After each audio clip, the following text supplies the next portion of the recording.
Buenas tardes. Iniciamos ahora con la conferencia magistral con la que cerraremos los trabajos del seminario esta mañana, a cargo de un querido amigo, colega del instituto, y digamos alguien que tampoco, igual que ayer en su ocasión con José Woldemer, necesita mayor presentación, más todavía entre quien digamos, se mueve en el ámbito electoral y, debo decir, en el ámbito de los derechos humanos, ahora en el continente entero. Estoy hablando de mi estimado maestro y colega Jesús Orozco. El doctor Orozco es licenciado en Derecho por la UNAM, maestro por la Universidad de California en Los Ángeles y doctor en Derecho por la Universidad Nacional Autónoma de México, y quien además tiene una larga, productiva y muy reconocida trayectoria en el ámbito de la justicia electoral, al haber fungido como magistrado en el Tribunal Federal Electoral y como magistrado de la Sala Superior en el Tribunal Electoral del Poder Judicial de la Federación, en la integración que fue desde el año de 1996 hasta el año 2006. Además, recientemente, pero esto es una distinción a él en primera instancia y que creo que es extensiva al país entero, recientemente ha sido nombrado por una abrumadora mayoría de votos en la Asamblea General de la Organización de Estados Americanos como integrante, como comisionado de la Comisión de Derechos Interamericana de Derechos Humanos, con lo cual pues se refrenda y se valida una larga trayectoria de un estudioso en el ámbito constitucional y por supuesto de un experto en temas de derechos fundamentales.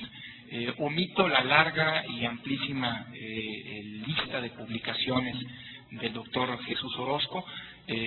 muchas de ellas que se han constituido en clásicos y en obras de referencia obligada para quienes nos ocupamos de los temas electorales. Sin más, me permito ceder la palabra al doctor Jesús Orozco, el doctor comisionado, amigo Jesús Orozco, para su conferencia magistral dedicada al balance de la reforma electoral de 2007 desde la perspectiva de la justicia electoral. Muchísimas gracias, Jesús. Gracias al doctor Lorenzo Córdoba por su amable invitación, al igual que al doctor Pedro Salazar, para tener el privilegio de estar ahora con ustedes y sobre todo por la amable presentación de mi muy apreciado colega Lorenzo, y que también pues reconozco a las instituciones organizadoras de este evento el honor que me confieren al participar en el mismo, con el propósito de realizar un balance y explorar las perspectivas de la reforma constitucional y legal en materia electoral de 2007 y 2008. En esta ocasión me referiré a 5 aspectos íntimamente vinculados con la justicia electoral mexicana. El primero de ellos es la facultad conferida al Tribunal Electoral del Poder, a las salas del Tribunal Electoral del Poder Judicial de la Federación, en lo futuro Tribunal Electoral, para inaplicar normas legales presuntamente inconstitucionales. En segundo lugar, haré referencia al nuevo marco constitucional y legal en la propaganda electoral, en la radio y la televisión, para posteriormente referirme a la garantía jurisdiccional de la democracia interna de los partidos políticos, hacia un federalismo judicial electoral y finalmente el régimen de las llamadas candidaturas independientes o no partidistas. En cuanto a la facultad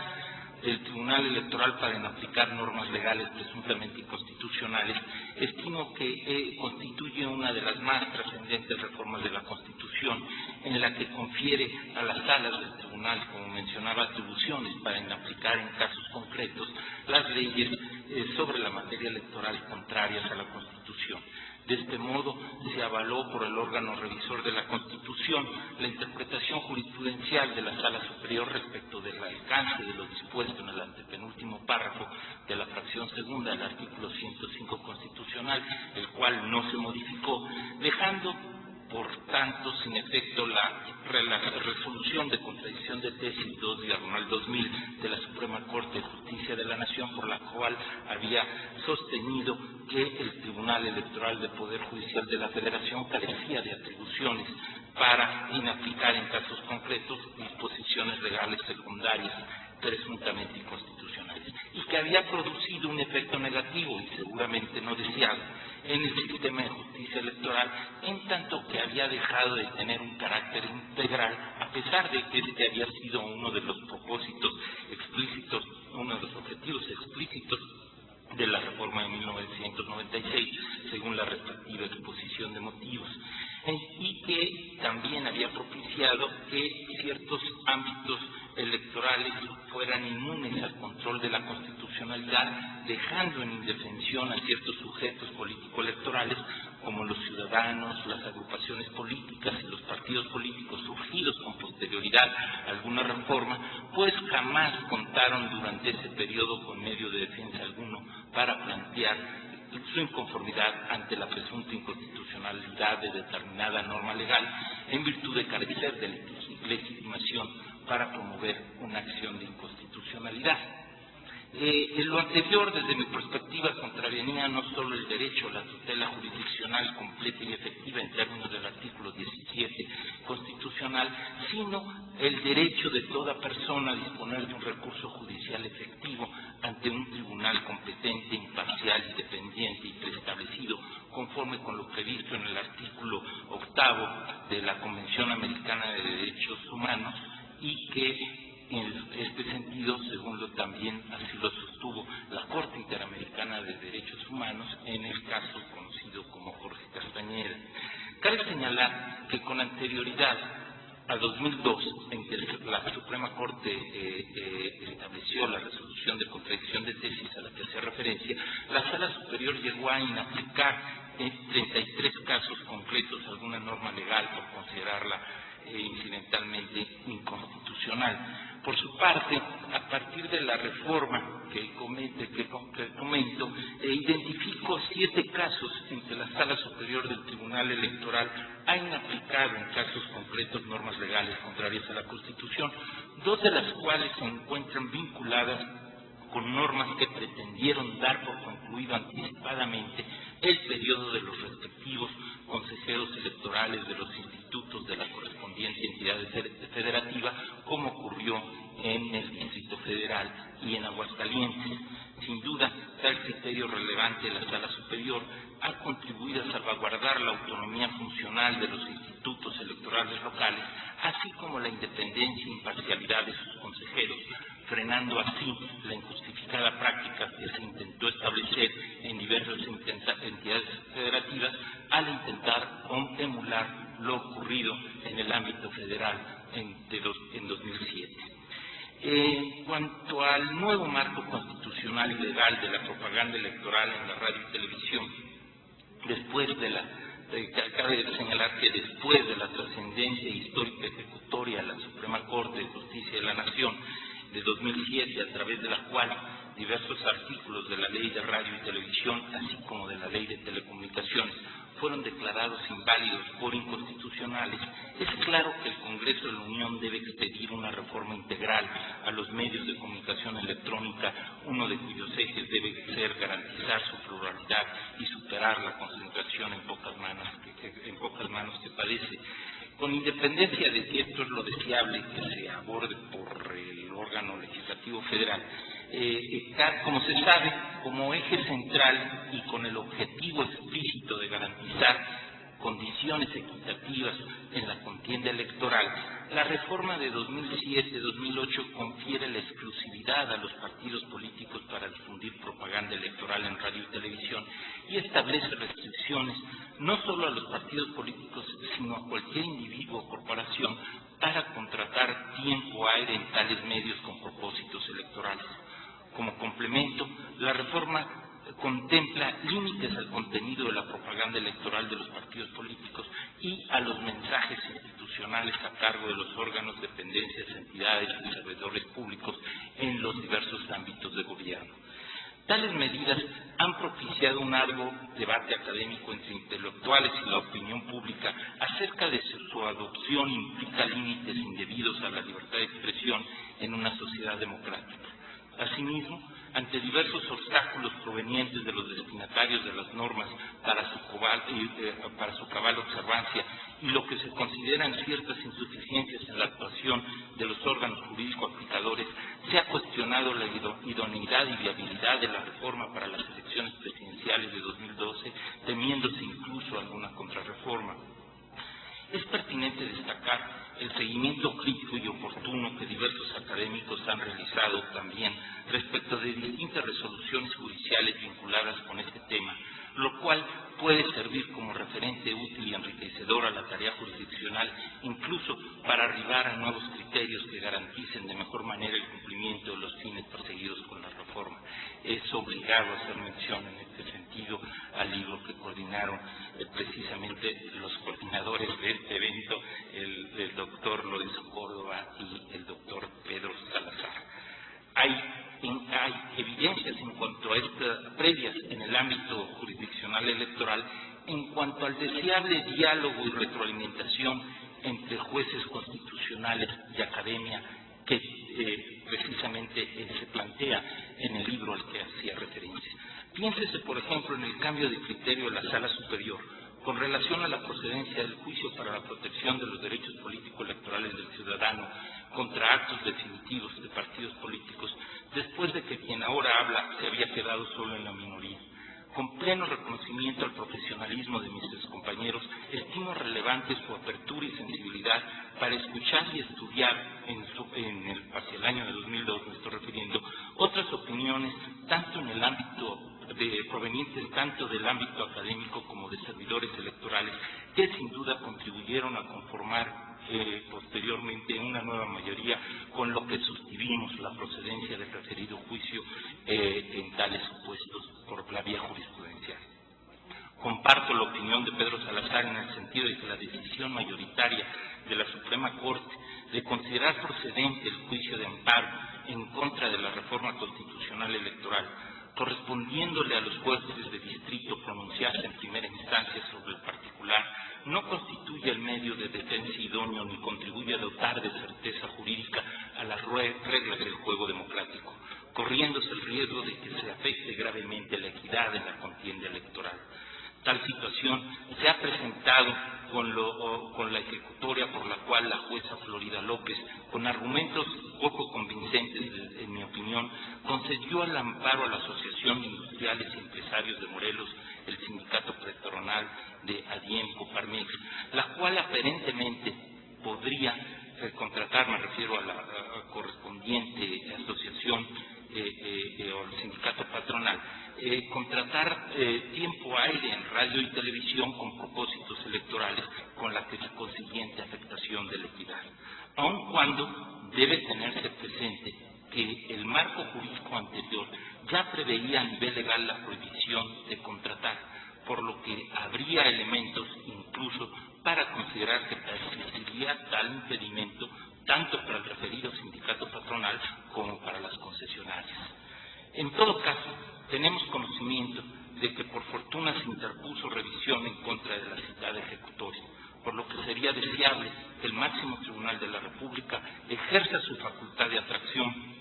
y en su oportunidad revoque el amparo concedido y establezca los criterios de interpretación pertinentes que den certeza jurídica y salvaguarden los objetivos de la reforma, dándole el seguimiento correspondiente a los demás juicios de amparo promovidos sobre el particular y actuar en consecuencia. Por otra parte, si lo que se pretende es que haya un medio de defensa respecto de eventuales violaciones al procedimiento de reforma constitucional, como ocurre en Colombia, cabría ponderar que el órgano revisor de la Constitución se lo confiera expresamente a la propia Suprema Corte. Ciertamente existen otras ejecutorias de la Suprema Corte en donde ha habido un escrupuloso esfuerzo por dotar de seguridad jurídica y esclarecer el alcance de las normas constitucionales electorales, como ocurrió, por ejemplo, en la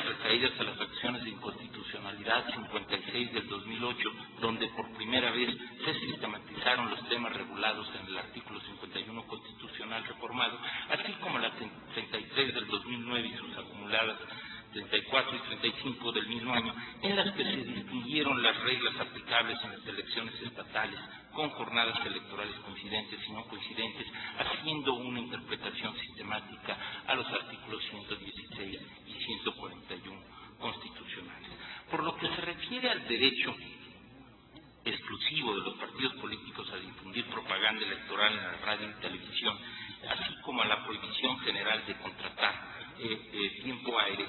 debe tenerse presente que diversos regímenes políticos adoptan limitaciones similares a las establecidas recientemente en México y nadie dudaría en considerarlos también democráticos a tales países, como ocurre con algunas variantes, y según lo ha destacado César Astudillo en un minucioso documentado estudio, ocurre en Alemania, España, Francia, Gran Bretaña, Suiza y en cierta medida Italia, así como por lo que se refiere al ámbito de América Latina, en Brasil, Chile y ahora México. Incluso en Estados Unidos de América, caracterizado por un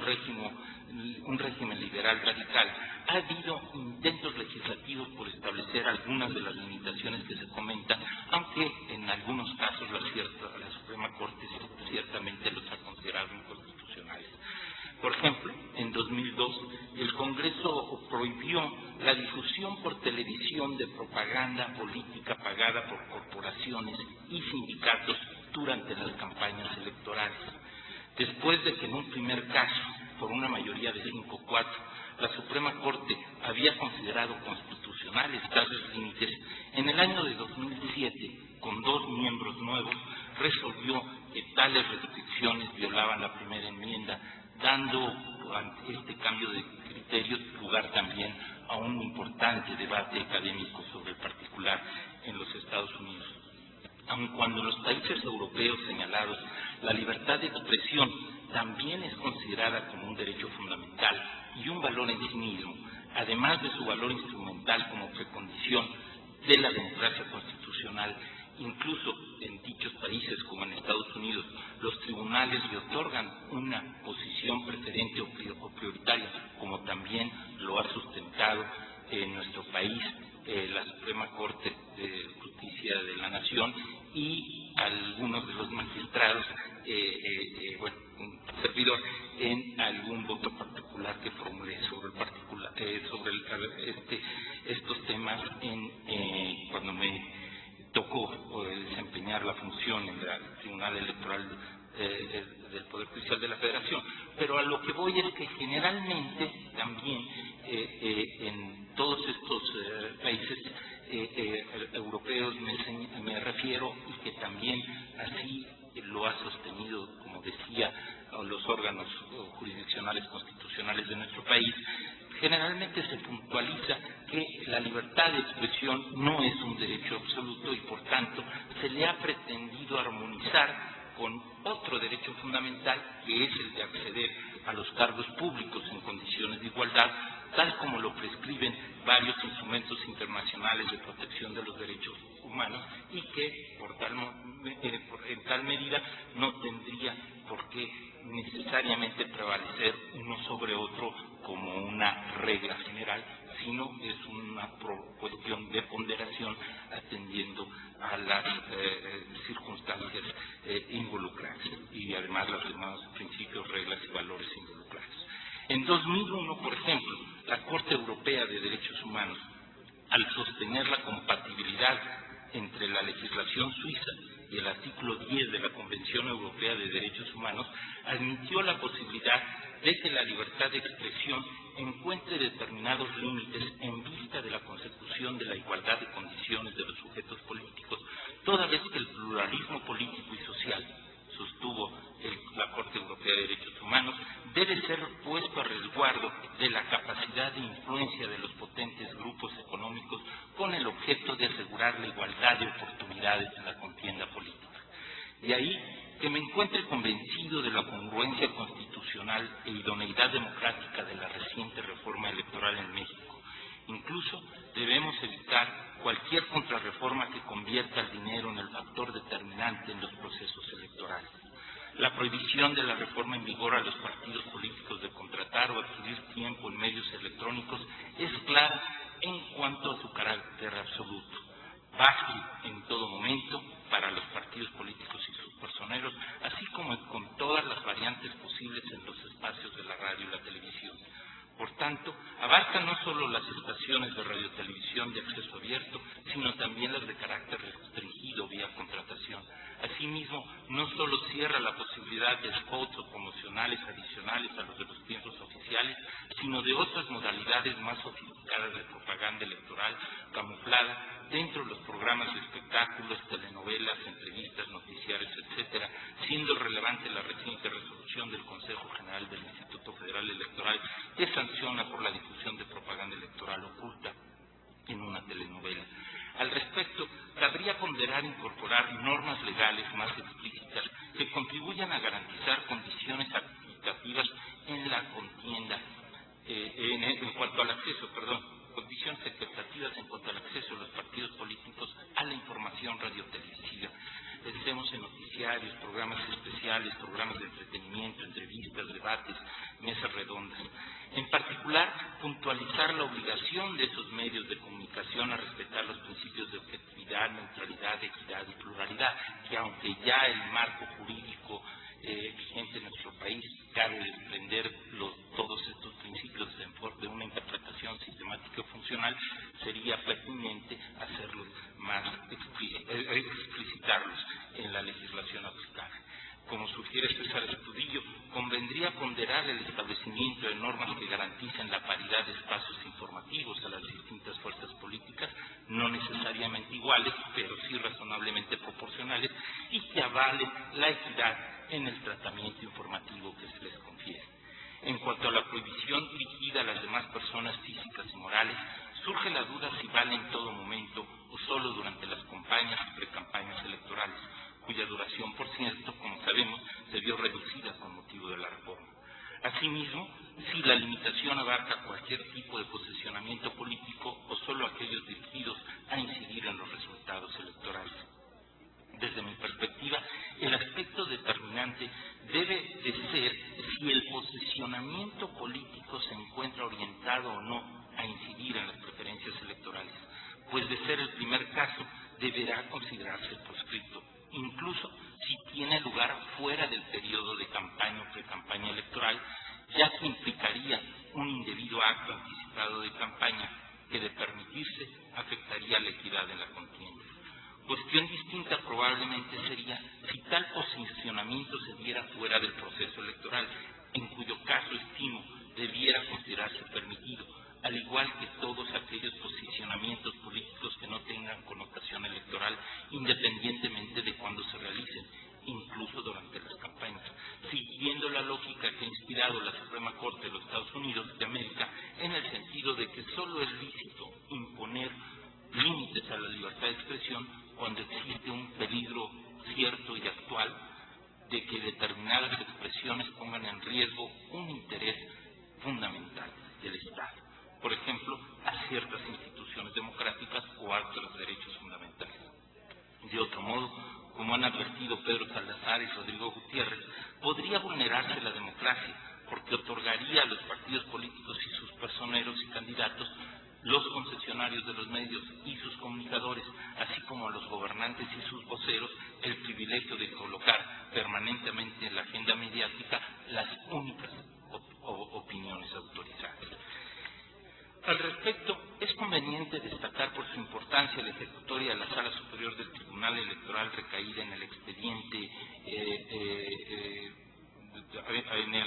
correspondiente al recurso de apelación 110 del año en curso y su acumulado, a través de la cual, ante diversos actos anticipados de campaña por parte de una candidata a diputada federal, incluida la contratación de spots o promocionales a cargo de una asociación civil con mensajes navideños por parte de la interesada, se resolvió desde mi perspectiva atinadamente revocar la amonestación pública que había impuesto el Consejo General del IFE y en su lugar cancelar el registro de la candidatura, el registro de la candidatura de la infractora, con base en lo dispuesto en el artículo 211, párrafos 3 y 11 del 3 y 5 del COFIPE. El carácter enérgico de la sanción impuesta por el Tribunal Electoral estimo que contribuirá a que los diversos contendientes sean más escrupulosos en la observancia de las disposiciones legales, conscientes de que cualquier abuso en cuanto a la realización de actos anticipados de campaña, particularmente cuando incluyen la contratación de tiempo aire en radio y televisión, podría acarrearles la negativa o cancelación del registro de la candidatura. En cuanto a las restricciones al contenido de la propaganda política y electoral, como sabemos se puntualiza constitucionalmente la prohibición de que la propaganda político-electoral de los partidos políticos se denigre a las instituciones o a los propios partidos o se calumnie a las personas. Cabe señalar que tal prohibición es más reducida que la que preveía a nivel legal desde 1996. Toda vez que antes no solo no se podía denigrar a los partidos e instituciones, sino tampoco a los candidatos. En cambio, ahora la única prohibición es que se calumnie a las personas. Por otra parte, la prohibición abarca todo tipo de propaganda política y electoral de los partidos y no solo la que se transmite a través de la radio y la televisión. Es claro que la prohibición mencionada se refiere exclusivamente a la propaganda que difundan los partidos políticos, mas no a las manifestaciones u opiniones provenientes de sus dirigentes, personeros, candidatos o militantes, las cuales en todo momento están protegidas por la libertad de expresión. En mi opinión, si bien convendría conservar la prohibición de calumniar a las personas,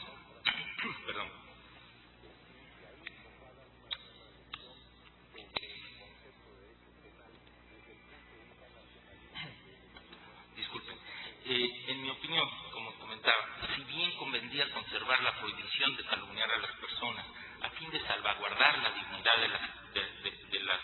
de las mismas, pues no cabría sostener que existe un derecho a insultar o calumniar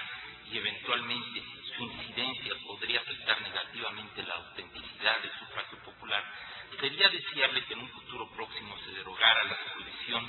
prohibición consistente en denigrar a los partidos o instituciones, que es propia de democracias frágiles, pues si bien la mexicana se encuentra en proceso de consolidación, se considera que su grado de maduración permite y hace soportables los discursos y propaganda antisistema en beneficio de la libertad de expresión y el consecuente derecho a la información de los ciudadanos. Por otra parte, la reciente reforma conserva acertadamente la prohibición prevista desde 1990 en el COFIPE e incluso también proveniente de leyes electorales anteriores, en el sentido de que los partidos políticos utilicen símbolos religiosos, así como expresiones, alusiones o fundamentaciones de carácter religioso en su propaganda. De hecho, la integración anterior de la Sala Superior del Tribunal Electoral en diversas ocasiones anuló elecciones. De las 33 que anuló en los primeros 10 años, fueron 4 las que derivaron de utilización de propaganda con símbolos religiosos, incluso una de diputado federal en Zamora, en el distrito de Zamora, Michoacán. La actual integración, cabe mencionar, lo ha invocado, ha anulado elecciones por esta causa en 3 ocasiones. Por lo que se refiere a las restricciones de los mensajes institucionales a cargo de las autoridades, cabe señalar que con el objeto de combatir prácticas indebidas por las cuales los gobernantes en turno tendían a utilizar la propaganda gubernamental para favorecer a los candidatos de sus respectivos partidos y contribuir a garantizar la equidad de la contienda electoral, se establece constitucionalmente en forma atinada que durante el tiempo que comprendan las campañas electorales deberá suspenderse la difusión en los medios de comunicación social de toda propaganda gubernamental. Las únicas excepciones serán las campañas de información de las autoridades electorales, las relativas a servicios educativos y de salud o las necesarias para la protección civil en casos de emergencia. Cabe advertir que el artículo 225, párrafo 5 del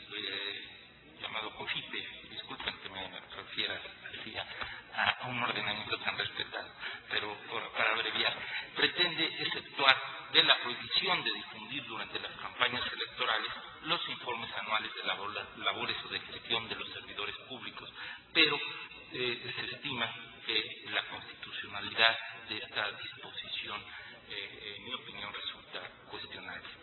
En este sentido, expreso mi descenso con lo sostenido por la Sala Superior del Tribunal Electoral en los expedientes correspondientes a los recursos de apelación 75 y 82 del año en curso, respecto de los spots televisivos transmitidos por el grupo parlamentario del Partido Verde Ecologista de México, no solo por la dudosa constitucionalidad de que los servidores públicos puedan difundir informes durante las campañas electorales, sino porque estimo que tales promocionales, en el caso particular y contrariamente a lo que se sostuvo, atendiendo al contexto, sí tenían un claro contenido electoral, y además porque con este tipo de promocionales se pone en predicamento el principio de equidad en las contiendas electorales, que es uno de los objetivos explícitos de la reforma, y que no se analiza dicho principio en la resolución correspondiente. Asimismo, la reforma de 2007 prescribe que la propaganda pagada con recursos públicos bajo cualquier modalidad de comunicación social no podrá incluir nombres, imágenes, voces o símbolos que impliquen promoción personalizada de cualquier servidor público. Los mensajes solo podrán ser de carácter institucional y con fines informativos, educativos o de orientación social. Adicionalmente, se establece la obligación de todo servidor público de aplicar con imparcialidad los recursos públicos bajo su responsabilidad para no influir en la equidad de la contienda entre los partidos políticos. Es claro, y ya se mencionaba en la sesión anterior, que es urgente que se expida la ley reglamentaria del artículo 134 constitucional para erradicar los abusos que se siguen cometiendo por parte de algunos servidores públicos sobre el particular. Otra reforma de gran trascendencia y que ha implicado un cambio fundamental en la forma como se desarrollan las campañas electorales es la atribución que se confiere al Instituto Federal Electoral para que, con independencia de otro tipo de sanciones previstas en el COFIPE, a través de procedimientos expeditos se pueda ordenar la cancelación inmediata de las transmisiones en radio y televisión que resulten violatorias de la ley, ya se trate de propaganda político-electoral que difundan los partidos y contengan expresiones que denigren a las instituciones y a los propios partidos o que calumnien a las personas, o bien se trate de propaganda gubernamental que se difunda durante las campañas electorales o en los días previos a la respectiva jornada comicial, o también de aquella otra que pretenda contratar los partidos políticos o alguna otra persona física o moral para influir en las preferencias electorales. De este modo, se llevó a la Constitución el criterio de la Sala Superior sustentado desde el año de 2004 en el caso pionero de Veracruz y que también se tuvo lugar durante el desarrollo de la campaña de la elección presidencial de 2006. Si bien estoy convencido de la pertinencia de dicho procedimiento expedito, depurador del desarrollo del proceso electoral, incluso pues, un servidor fue ponente en ambos casos, tanto en el presidente de Veracruz como en el del IFE en 2006. Su adopción por el constituyente ha propiciado una gran litigiosidad tanto al seno del Consejo General del IFE como en su oportunidad ante la Sala Superior. Al respecto, cabría ponderar, adoptar la propuesta de reforma del maestro José Woldenberg en el sentido de transferir dicha competencia directamente a las correspondientes salas regionales del Tribunal Electoral, cuyas resoluciones serían susceptibles de reconsideración, estrictamente apelación, ante la Sala Superior, pues podría hacer más funcional y expedito el sistema y permitiría que el IFE durante la etapa de preparación de la elección precisamente se concentre en la organización de los comicios. En todo caso, habrá necesidad de ir depurando los criterios jurisprudenciales que permitan delimitar las fronteras entre el ejercicio del derecho fundamental a la libertad de expresión y aquellos contenidos que pudieran estimarse proscritos. Sin duda, es una tarea compleja que requiere de una escrupulosa ponderación de principios, reglas y valores involucrados, armonizando al efecto el ejercicio de la libertad de la expresión el respeto a los derechos del tercero y a la dignidad de las personas, así como al desarrollo de nuestra cultura política en una sociedad democrática. Paso ahora a hacer ya más breve referencia a los otros tres aspectos que quiero abordar, que es el relativo a la garantía jurisdiccional de la democracia interna de los partidos políticos, que precisamente representa otra reforma de gran importancia en que se puntualiza a nivel constitucional la procedencia del juicio para la protección de los derechos político-electorales del ciudadano en contra de actos de partidos políticos que vulneren los derechos de sus afiliados. En el entendido de que tales casos los interesados deberán haber agotado previamente las instancias de solución de conflictos previstas en el ámbito interno del propio partido. Al respecto, la Constitución ahora establece que las autoridades electorales solamente podrán intervenir en los asuntos internos de los partidos políticos en los términos que señala la propia Constitución y la ley. De este modo, el órgano revisor de la Constitución también asumió la jurisprudencia, donde la mayoría de la Sala Superior estableció la procedencia de dicho juicio en tales casos ante el cambio de criterio al que había hecho referencia. Sin duda, y como lo ha demostrado también en forma vigorosa la actual integración de la Sala Superior del Tribunal Electoral, el juicio para la protección de los derechos políticos electorales del ciudadano se ha convertido en un medio idóneo para promover y garantizar judicialmente la democracia interna de los partidos políticos a través de la tutela de los derechos de los ciudadanos de votar y ser votados en las elecciones, así como de asociarse y afiliarse libre e individualmente a los partidos políticos. De este modo, diversas ejecutorias han determinado, por ejemplo, la declaración de inconstitucionalidad de los estatutos de algún partido político que no satisfacían el contenido mínimo democrático previsto legalmente, la revocación de registros de candidatos de distintos partidos políticos a cargos de elección popular en virtud de haber postulado un candidato distinto al que había ganado el procedimiento interno de selección, la declaración de nulidad de elecciones intrapartidarias, tanto de dirigentes como de candidatos a cargos electivos, cuando no se cumplió la normativa estatutaria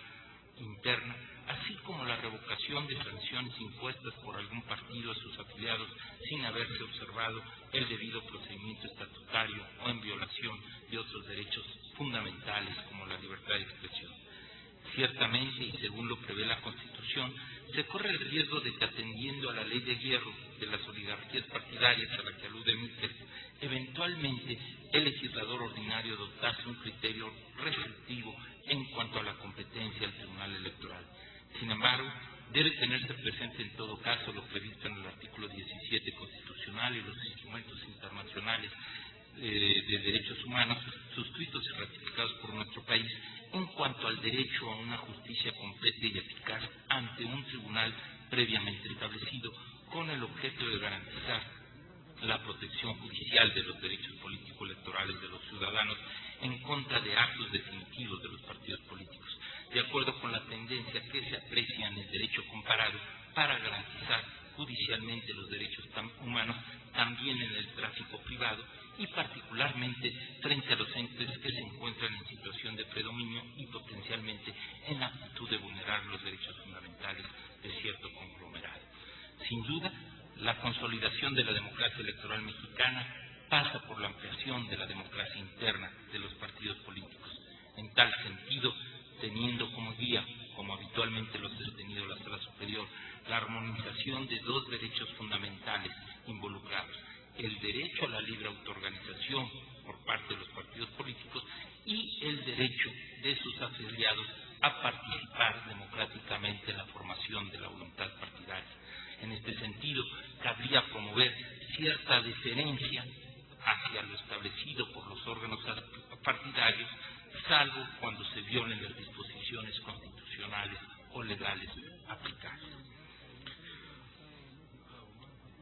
Hacia un federalismo judicial electoral. Una de las reformas que me parecen inadecuadas, junto con la relativa a la creación de la Contraloría Interna del Instituto Federal Electoral, es la que establece que el propio IFE, mediante eventuales convenios con las autoridades electorales locales,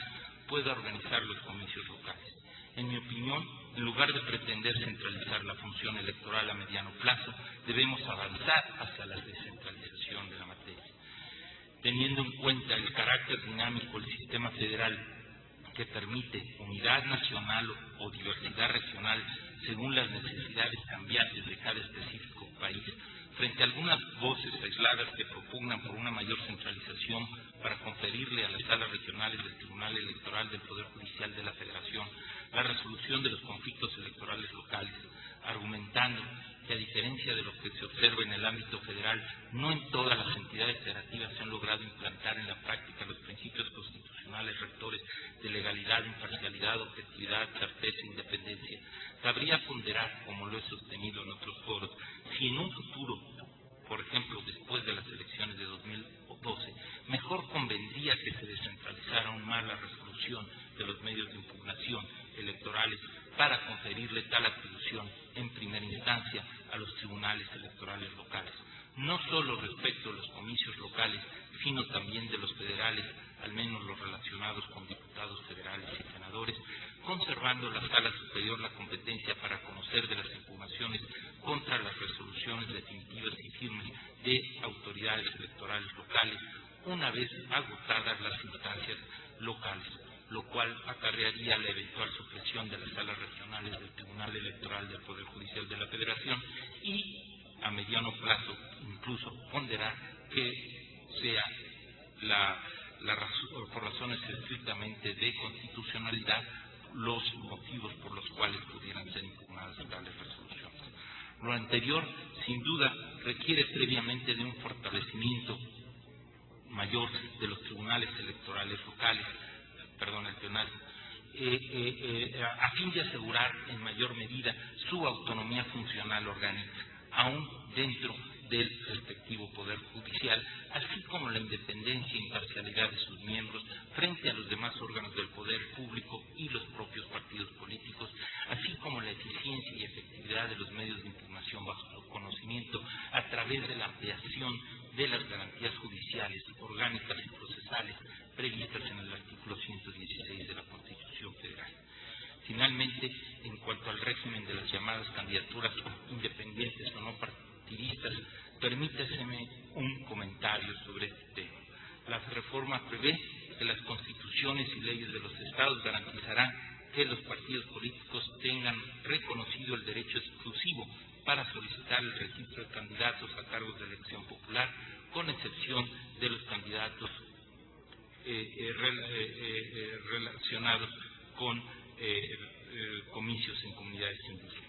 En términos generales, coincido con la pertinencia de que se salvaguarde el sistema de partidos políticos como condición indispensable para la estabilidad democrática, por lo que estoy de acuerdo en que mientras no se consolide nuestro régimen democrático y un sistema plural y competitivo de partidos políticos, se conserva el llamado monopolio de los partidos políticos para postular candidatos para integrar los órganos ejecutivo y legislativo, tanto en el ámbito federal como en el de las entidades federativas, tal y como, por lo que se refiere exclusivamente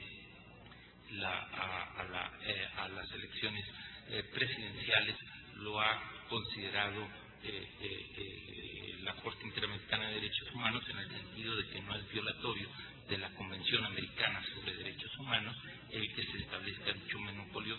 Repito, exclusivamente hasta el momento se ha resuelto por lo que se refiere a las elecciones presidenciales en el caso Castañeda al que había hecho referencia.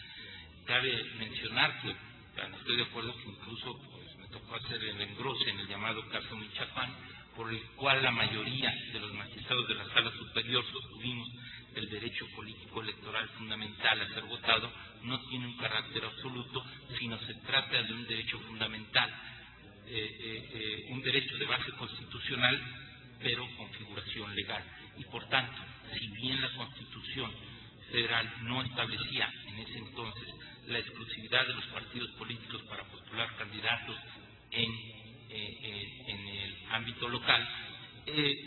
sostuvimos que es competencia del legislador ordinario, ya sea federal o local, al regular a través de una ley las calidades de los ciudadanos para ser votados, determinar si solo los partidos políticos tienen derecho a postular candidatos o si también se permiten candidaturas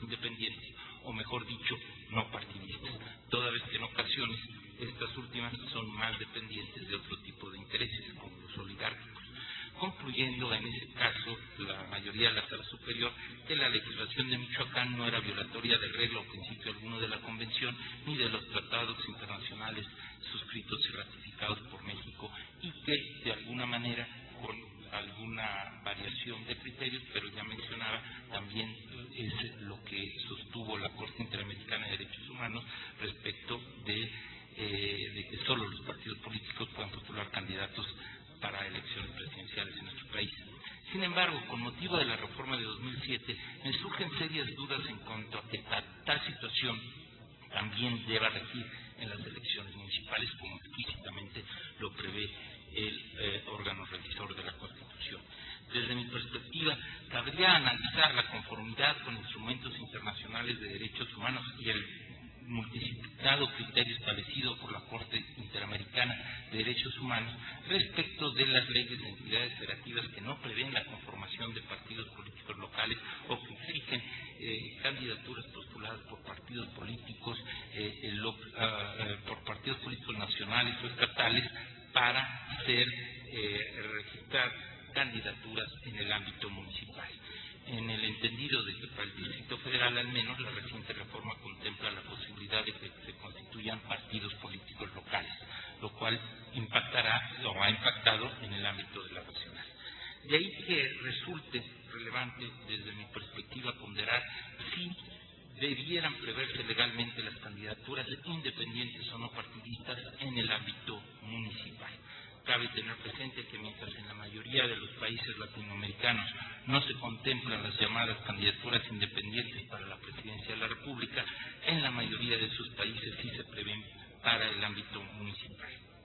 Adicionalmente, se podría pensar en algunas omisiones de la reciente reforma constitucional electoral, como el que no se incluya al Instituto Federal Electoral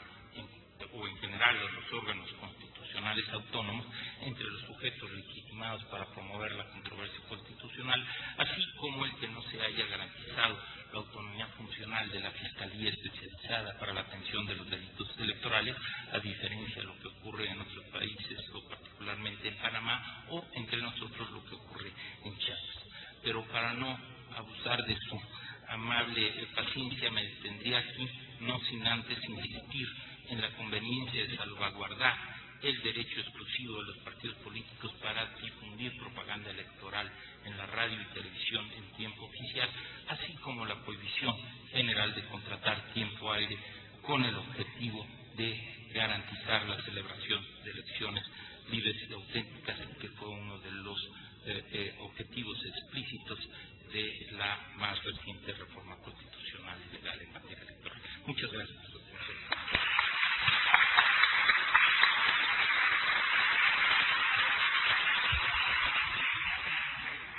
Muchas gracias al doctor Jesús Orozco. Permítame, antes me han llegado algunas preguntas, por supuesto está abierta, no tiene inconveniente, Jesús, la posibilidad de que sigan llegando en estos minutos. Permítame solamente un par de minutos para subrayar, sin el ánimo mucho menos de glosa ni demás de la intervención de Jesús, subrayar un par de puntos que me parece importante destacar. El primero es el hecho, digamos, no lo plantea así en su ponencia el doctor Orozco, pero digamos, trasluce si se pone un poco de atención a la misma, es decir, el hecho de que la reforma electoral de 2007 al final del día y muchas de las disposiciones que están contenidas acaban siendo también el resultado o de un abrevar por parte del legislador federal, tanto constitucional como legal, de muchas de las experiencias y de las pautas que en el ámbito jurisdiccional el propio Tribunal Electoral había venido planteando. Cuestiones como el procedimiento, temas como el controvertido, debatido, pero en todo caso trascendental tema del procedimiento administrativo sancionador, el papel mismo de los medios electrónicos de comunicación en la eventual incidencia que tienen en la contienda democrática y en términos sobre todo de equidad, y la democracia y legalidad interna de los partidos políticos, puntos que todos han sido planteados o mencionados en la intervención del doctor Orozco son todos temas que fueron construcciones jurisdiccionales y que al final del día la reforma electoral de 2007 hace propios, incorpora, y desde ese punto de vista creo que es muy importante plantear un poco, siguiendo la idea de que, si bien se decía en la mesa anterior que no es tal vez pertinente desde un punto de vista político, que después de cada proceso electoral se ajusten las normas electorales, sí estas deben ser consideradas como normas, como parte de lo que los alemanes definen como una reforma interminable, es decir, deben ser susceptibles de recoger en el propio marco normativo de la construcción jurisdiccional. Permítame subrayar 2 puntos adicionales. El primero es, por modestia, Jesús Orozco no lo ha planteado, no lo plantea así, aunque tiene un libro que titula en este sentido, el carácter, digamos así, de garantista que ha adquirido el Tribunal Electoral a lo largo del tiempo, desde la integración anterior, y que en buena medida ha sido mantenido en este contexto, en el sentido de entender a la justicia electoral como un ámbito que tiene una función primigenia de protección de los derechos políticos, pero no solo, que son desplegados o ejercidos por los ciudadanos en los procesos electorales. Pero sin que esto llegue a suponer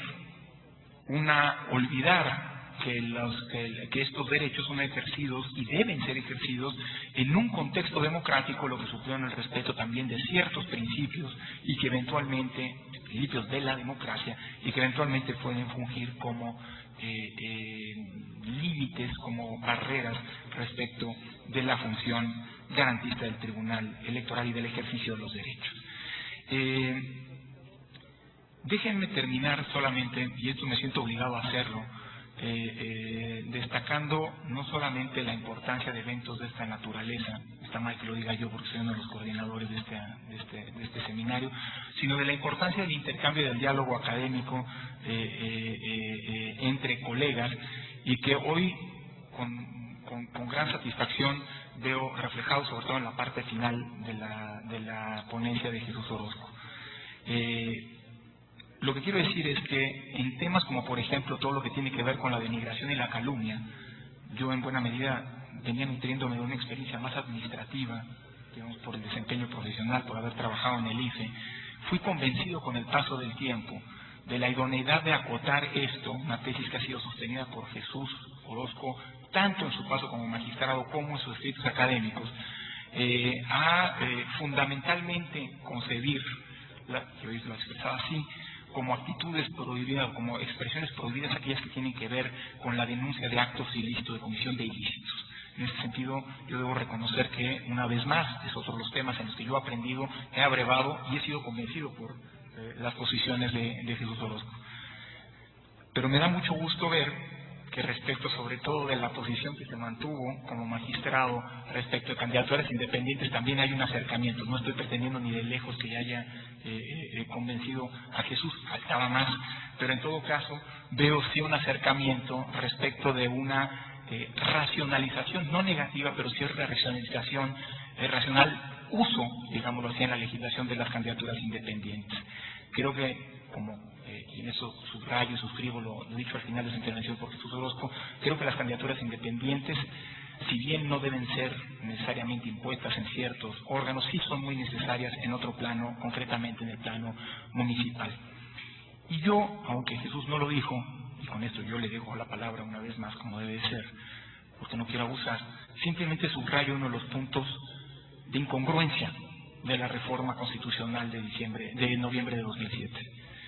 En un primer momento, el proyecto, la iniciativa de reforma planteaba la supresión de la figura de las candidaturas independientes tanto en el plano federal, estableciendo el monopolio de los partidos de las candidaturas por parte de los partidos en el artículo 41, como en el ámbito local, estableciendo lo propio en el artículo 116.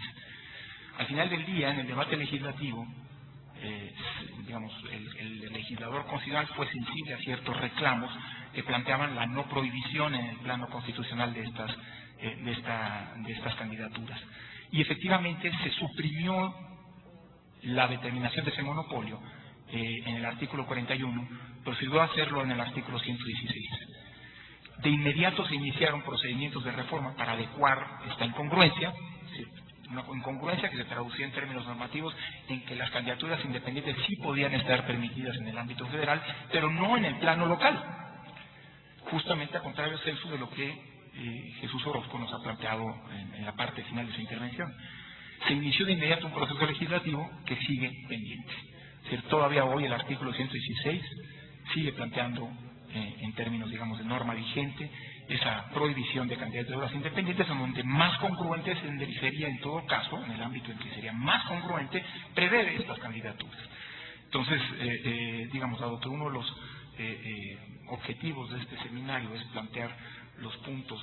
digamos así, de los que deberemos hacernos cargo en una futura adecuación de las normas editoriales, yo aprovecho esta reflexión de Jesús simple y sencillamente para colar este elemento adicional, que no es parte sino de un descuido del legislador constitucional, pero que puede provocar problemas no menores, sobre todo ahora, una vez que ha pasado la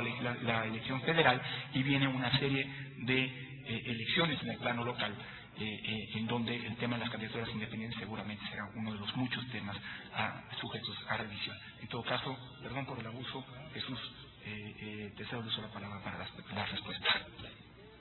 Bien, no, mil gracias por la intervención, los comentarios. Precisamente hay algunas relacionadas con el tema que ya hacía referencia el doctor Córdoba, en cuanto a estos criterios que las provisiones de los límites al contenido de la expresión o de la propaganda. A ver, dice, en su opinión, ¿cómo debe interpretar la autoridad electoral la norma constitucional relativa a las campañas negativas? ¿Cómo se deben interpretar los verbos denigrar y calumniar? ¿Se debe resolver de manera casuística o se deben establecer interpretaciones generales que aplican en todos los casos? Bien, sería un poco lo que ya anticipaba el doctor Córdoba, si en este aspecto hemos ya llegado a un acercamiento entre nosotros, en el sentido de que sí creo que la libertad de expresión, cualquier restricción que se establezca a la misma debe ser interpretada de forma estricta y restringida, con el objeto de potencializar el derecho a la libertad de expresión. Y en este caso, yo sí pretendería, y bueno, me tocó quedar en minoría, por ejemplo, en el desarrollo en algunos casos en el 2006, por ejemplo, aquellos casos de que si un cierto candidato era un peligro para México, la mayoría de mis colegas, a quienes respeto y de quienes aprendí muchísimo, pero ciertamente consideraron que era una expresión, considerar que alguien era un cierto candidato, un peligro para el país, era una protección, era una expresión que estaba prohibida por el orden jurídico mexicano. Desde mi perspectiva es válido sostener, o es legítimo que alguien pueda dar una opinión sobre otra persona, toda vez que cuando alguien, particularmente a lo que yo hacía referencia, es que si hay alguien que se está aspirando a un cargo público y por voluntad propia acepta participar en una contienda electoral, salvo que se diga algo que la dignidad de la persona obviamente eso es un valor absoluto y se debe respetar, pero desde mi perspectiva que alguien califique o opine que otro es un peligro no implica desde mi perspectiva que se le esté afectando en su dignidad. De ahí que no habría justificación, y así lo sostuve en un voto particular, que se excluyera esa expresión del debate público, porque incluso es saludable para la democracia precisamente el que haya un debate abierto y no inhibidor de las opiniones de los demás. Entonces, en este sentido, pues, yo creo que calumniar sí debe acercarse totalmente a los casos en que se configura algún ilícito ya previsto en el orden jurídico y no a lo que en determinado momento pueda alguien estimar que pueda lastimar a alguien cuando eso no implica la comisión de algún ilícito. Más difícil efectivamente es lo de denigrar, ¿verdad? Decía que antes estaba prohibido incluso denigrar a los candidatos, lo cual ya se suprimió, y con lo cual yo estoy totalmente de acuerdo, pero sí se dice de denigrar a los partidos políticos y a las instituciones. Yo sí estimo que, nuevamente, lo que se pretende salvaguardar, si son los derechos fundamentales, pues son la dignidad humana. Y yo, cuando hablamos ya de personas morales, como pueden ser las instituciones o pueden ser los partidos políticos, para que algo no se pueda decir de esa institución o de esa persona moral o de ese partido político, creo que tendería, obviamente se le debe de dar al estar previsto en la Constitución debe tener un alcance, pero debe ser, desde mi perspectiva, muy restringido cuando esto pudiera actualizarse para eliminar alguna expresión sobre el particular. En fin, dice si centralizar en el IFE la organización de los procesos electorales estatales no es una opción para usted, ¿qué otra cosa puede para subsanar el desarrollo democrático desigual que se observa en las entidades estatales? Desde mi perspectiva, en última instancia también sí se requiere, como en el resto de los sistemas federales, que sí haya un órgano central, ¿verdad? O sea, todos los sistemas federales en determinado momento descansan el que se resuelva sobre alguna elección local en un órgano central, ¿verdad? No hay, o sea, lo que nosotros ocurría en nuestro país antes de 1996 era la excepción. O sea, entonces, ¿cuál es el mecanismo? Que finalmente haya un órgano central que por decisión del constituyente corresponde a las salas del Tribunal Electoral del Poder Judicial de la Federación revisar que auténticamente se hayan ajustado el proceso electoral correspondiente a los principios constitucionales, o sea, que se trate de una elección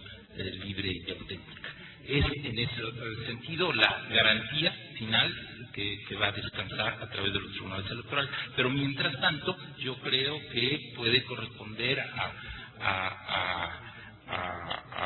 autoridades locales resolver, insisto, hoy por hoy, obviamente sus elecciones locales, como está la distribución de competencias, pero en un futuro yo creo que parte de la organización e incluso de la resolución de conflictos puede descansar, ¿no? Es todo por un proceso evolutivo en instancias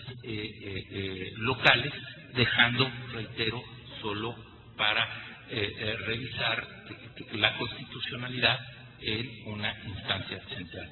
¿Quién y bajo qué criterios se consideran los casos de excepción de difusión de propaganda gubernamental en tiempos electorales?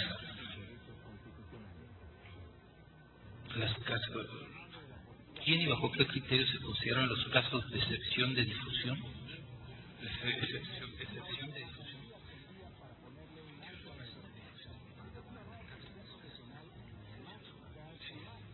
Bueno, efectivamente,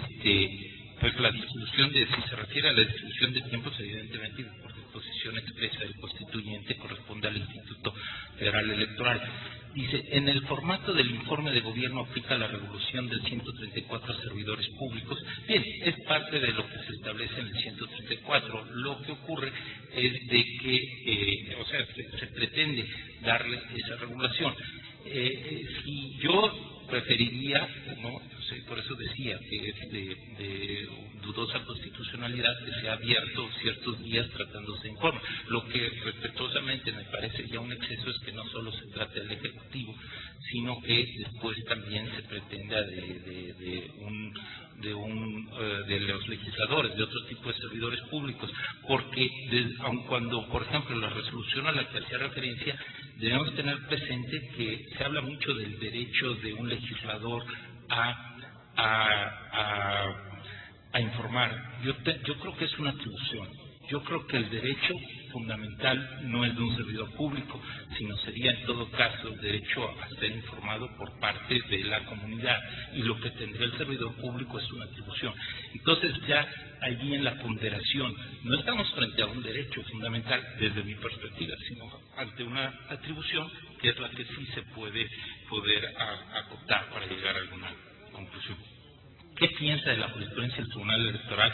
respecto de la transmisión de los informes durante las campañas de los partidos políticos con recursos privados? Hacía ya referencia en mi intervención. Ciertamente, yo creo que si son, dice, de los, o sea, está respondido, ¿no? Con lo que está mi intervención lo mismo. Yo creo que los informes que se refieren a las de los legisladores no viola la equidad y se aparta. Sobre todo si se trata también de su transmisión por radio y televisión, que es a lo que estamos tratando. Yo no quiero en determinado momento que se infiera que mi criterio restrictivo es de que no se debe permitir a través de algún otro medio. Estamos hablando de que es exclusivamente cuando se hace a través de la radio y la televisión, que es lo previsto en el artículo 134 constitucional, el límite, y que desde mi perspectiva pues sí debe considerarse proscrito cuando es en radio y televisión. ¿Cree usted que la caracterización de la distribución de tiempo en radio y TV, inclusive para elecciones estatales, facilitaría el control por parte de la autoridad electoral estatal en materia de fiscalización? Yo creo que es saludable que esta atribución se encuentre centralizada en el Instituto Federal Electoral, porque precisamente proceder de otra manera haría mucho más complejo lo que ya de por sí implica. Entonces sí es preferible que se conserve. Se corre el riesgo de que las candidaturas independientes en el ámbito municipal caigan en manos de caciques locales y los gobiernos respondan a intereses de grupos o particulares. ¿Por qué no es igual de grave que en lo estatal? Bien, es magnífica la pregunta. Yo creo, y en este sentido es cuando yo me he acercado, como comentaba ya el doctor Córdoba, lo que estimo es que lo que sostuvimos y que en la sala superior en su momento la mayoría, pero que también ya lo confirmó la Corte Interamericana de Derechos Humanos, es en el sentido de que es una potestad del Estado en cuestión. Y yo creo que con el diseño constitucional que tenemos es una potestad del legislador, porque involucran ciertas cuestiones de ponderación, de oportunidad, incluso de conveniencia política, y y esto deriva de la ponderación que se haga de la situación del sistema de partidos políticos. En fin, son una serie de consideraciones que están en la potestad, reitero, del Estado y en su caso del legislador. Y es por eso que yo me oponía a que en determinado momento uno como juez pudiera sustituirse en el diseño institucional y normativo de cómo va a ser organizarse el sistema de partidos y todo el sistema electoral. Eso pueda ser resuelto por un juez, porque creo que ahí debe haber una deferencia al legislador, y esa es mi posición. Yo puedo simpatizar con las candidaturas independientes si me dicen de conveniencia y que tendrá algunas ventajas, pero lo que yo no creía, o sea, estoy convencido que no debe ser, es que las convicciones o las consideraciones personales de un juez puedan ser las que rijan en determinado momento la manera en que se diseñe un sistema electoral o un sistema de partidos en un específico país. Ahora, ya entrando a una cuestión de conveniencia, no como juez, que ya ni lo soy, y por eso es que me atrevo a formular esto. Yo sí creo que sí va a depende del estadio de desarrollo de un sistema de partidos, reitero, y del propio sistema electoral, pero en particular del sistema de partidos, tomar una decisión. Yo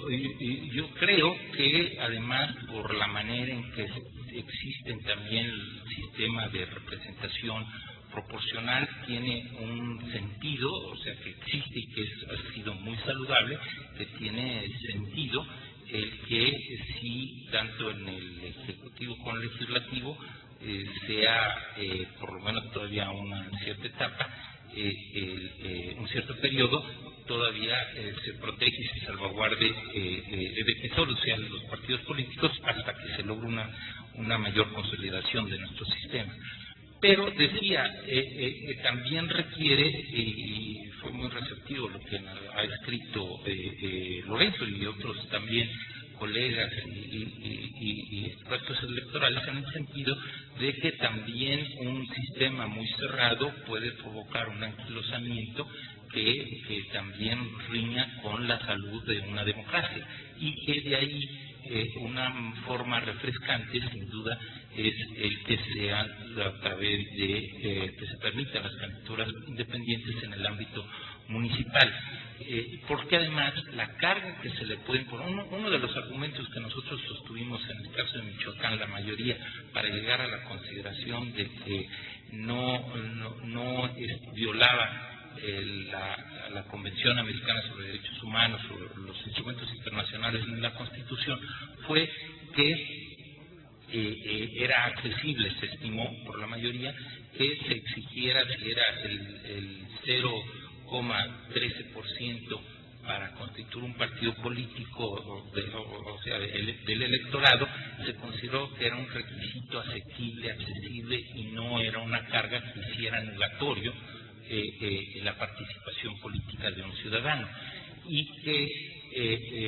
entonces siempre es atendiendo al caso concreto. La propia Corte Interamericana de Derechos Humanos, en la resolución de agosto del año pasado, del caso Castañeda, sí también establece, llamémosle, un test de verdad, y es al que yo me estoy refiriendo, que ese test de verdad que estableció la Corte Interamericana, yo tengo dudas si lo llegaría a satisfacer cuando en determinado momento se llega a exigir o no prevé alguna entidad federativa la posibilidad de partidos políticos locales, o que en determinado momento se exija que tenga que ser un partido político estatal para poder aspirar a ser regidor en un ayuntamiento, lo cual creo que imponerle esa carga a un ciudadano que desea desempeñar un cargo público puede sí ser desproporcionada a lo que atendiendo al cargo al que aspira. ¿Me explico? Y es por eso que es lo que nuevamente se debe ponderar en el caso específico, cuál está la situación, y es difícil generalizar, pero lo que sí yo creo que un esfuerzo, como de hecho ya se había realizado en algunas entidades federativas de nuestro país, en Sonora, en Yucatán, en Tlaxcala, con las llamadas presidencias municipales auxiliares, de permitir candidatos no partidistas en el ámbito municipal. Pero incluso, prestemos atención, en algunos casos sí se permiten candidatos no partidistas, por ejemplo en Sonora, pero se exigía el 10% del padrón para el registro. Entonces también se dice que se está permitiendo, pero yo tendría dudas también si no era un requisito desproporcional. Pero bueno, ahora ya rige otro aspecto. Pero sí, el caso de los caciques, perdón la extensión, ya el moderador ya va a sacar la tarjeta roja, en el sentido de que es un riesgo, obviamente, y que debemos estar atentos, pero tampoco estamos diciendo que solo va a haber candidaturas no partidistas. No, también va a haber partidos políticos, y pues ahí estará en la lista, ¿no?, la posibilidad pues que gane el que cuente con mayores simpatías, pero que simultáneamente en el electorado, pero que simultáneamente haya participen sin duda los partidos políticos y que sean una garantía o contrarrestar esta posibilidad. Se corre el riesgo de que los candidatos, perdón, es la que hace referencia al riesgo de los caciques. Sobre las candidaturas ciudadanas también dice, limitarlas a partidos políticos no es elevar la barrera de entrada a la arena electoral. Bueno, o sea, sí, son requisitos. Lo que pasa no es de que no haya límites o barreras. Todo sistema electoral se rige por barreras que son definidas por el legislador. O sea, puede ser un umbral para acceder a una cierta representación, puede ser la edad para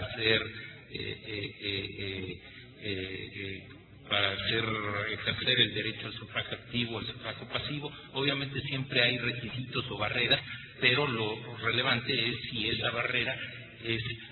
violatoria o no, o de la Constitución o de un derecho fundamental, ya sea de la Convención Americana sobre Derechos Humanos. Este tipo de barreras es válido, legítimo, y el máximo órgano interamericano ha considerado que no es violatorio. ¿Cuál es su opinión en el caso de que ya termino? ¿Cuál es su opinión en el caso de que los diputados electos se le giren órdenes de aprehensión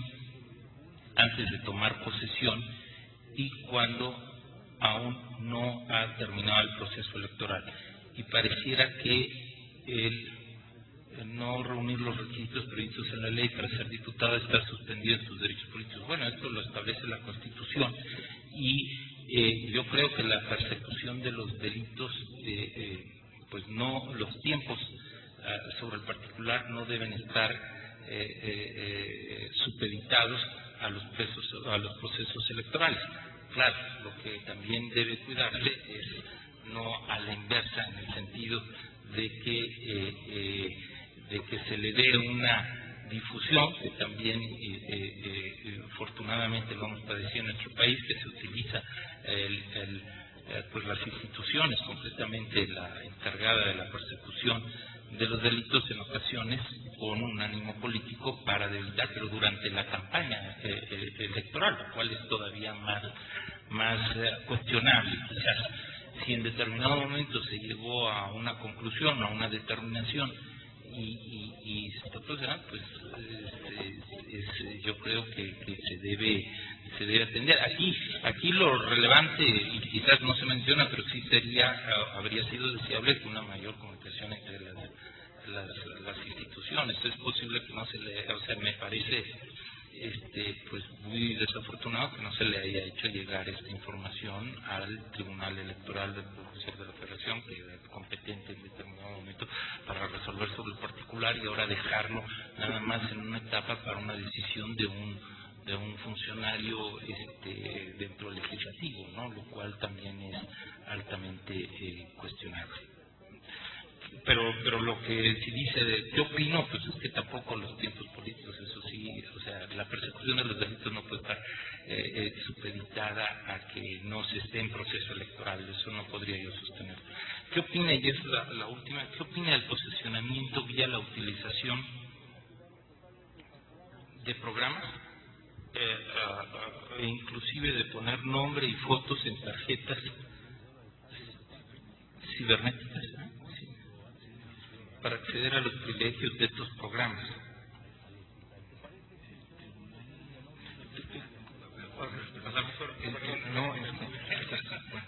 El Tribunal del Distrito Federal no encontró responsable al PRD. Tú estás haciendo referencia a un caso concreto, no encontró responsable al PRD y por lo tanto no hubo responsables de quienes utilizaban tarjetas cibernéticas,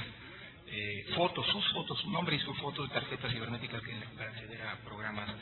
sociales. Es decir, funcionarios públicos que utilizaron daban tarjetas de acceso a los programas sociales con el nombre y las fotos de los propios funcionarios públicos, y luego fueron candidatos y que ganaron. Es decir, entiendo que la pregunta es sobre la validez y si esto no afecta a la equidad de la contienda. Fíjese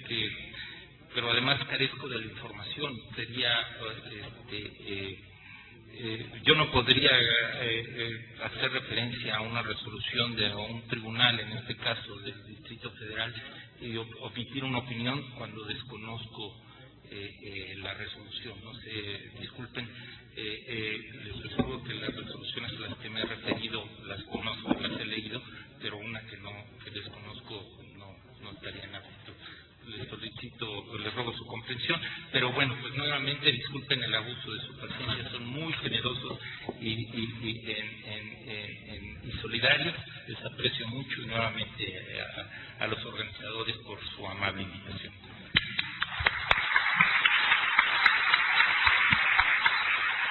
Al contrario, creo que los agradecidos somos nosotros. Jesús, de nuevo, muchísimas gracias. Gracias a ustedes. Buen provecho. Los convoco nuevamente a las 4:30 de la tarde para la mesa dedicada al financiamiento y a la fiscalización. Buen provecho.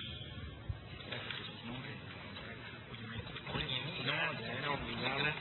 obligado cuando llegó.